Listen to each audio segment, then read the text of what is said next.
इसी खबर पर ज्यादा जानकारी के लिए सौरभ हमारे साथ बने हुए हैं। सौरभ, क्या कुछ जानकारी मिल पा रही है इस पूरे मैटर को लेकर, जरा बताएं। देखिए, कुछ तो पहले आपने वाली ग्राफ को देखा था, जिस तरीके से चुनाव में नतीजों को लेकर समाजवादी पार्टी को वर्तमान में दिखाया कि कानपुर के बनखंडेश्वर मंदिर, जो कि ऐतिहासिक मंदिर है, शिव मंदिर है, वहां पर जल चढ़ाती हुई दिखाई दी थी, जिसके बाद तमाम राजनीतिक दलों ने इस मामले में अपनी आपत्ति जताई थी। सबसे पहले बीजेपी ने आपत्ति जताते हुए इस मामले को धार्मिक भावनाओं को आहत करने की बात करते हुए गंगा जल से मंदिर को धोया भी था।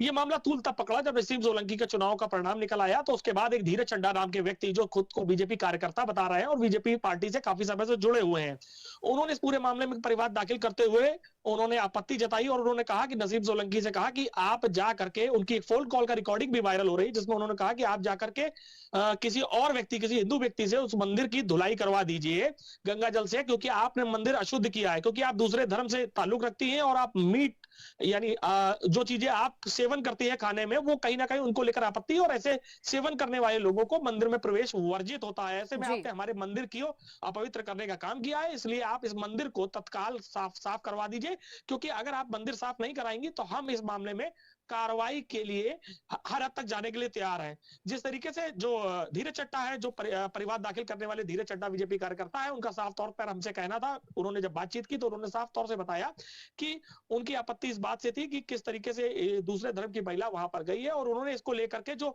समाजवादी पार्टी के वर्तमान के आर नगर से विधायक हैं अमिताभ बाजपेयी, उनसे भी इन्होंने आपत्ति दाखिल की थी। उन्होंने कहा कि तत्काल इस मंदिर को धुलवाया जाए और भविष्य में इस तरीके की पुनरावृत्ति ना हो।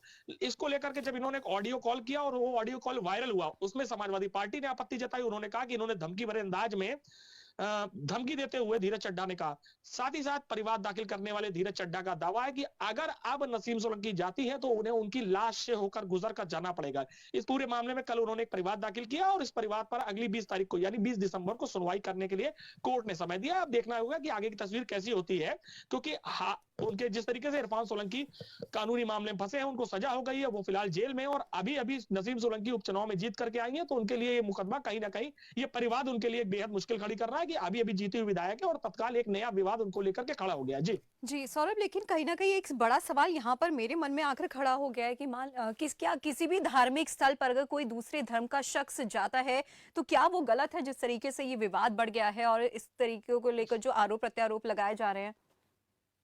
देखिए, साफ तौर से राजनीति में कई रंग आपको दिखाई देते हैं। हम्म। इरफान सोलंकी का जो विधानसभा क्षेत्र है, जिस विधानसभा से नसीम सोलंकी जी। प्रत्याशी थी, हम्म। वो हिंदू और मुस्लिम मिश्रित आबादी का क्षेत्र है। बिल्कुल। वहां पर सबसे ऐतिहासिक मंदिर है कानपुर का वनखंडेश्वर मंदिर। कहते हैं कि इस मंदिर में मनोकामना मांगने वाले हर भक्त की मनोकामना पूरी होती है, और जब समाजवादी पार्टी से विधायक जीती है तो उनके कार्यकर्ताओं ने नारे भी लगाए कि वनखंडेश्वर बाबा ने एक बड़ी मुराद पूरी कर ली, और शायद अगर ये मंदिर ना जाती तो इनकी मुराद भी ना पूरी होती।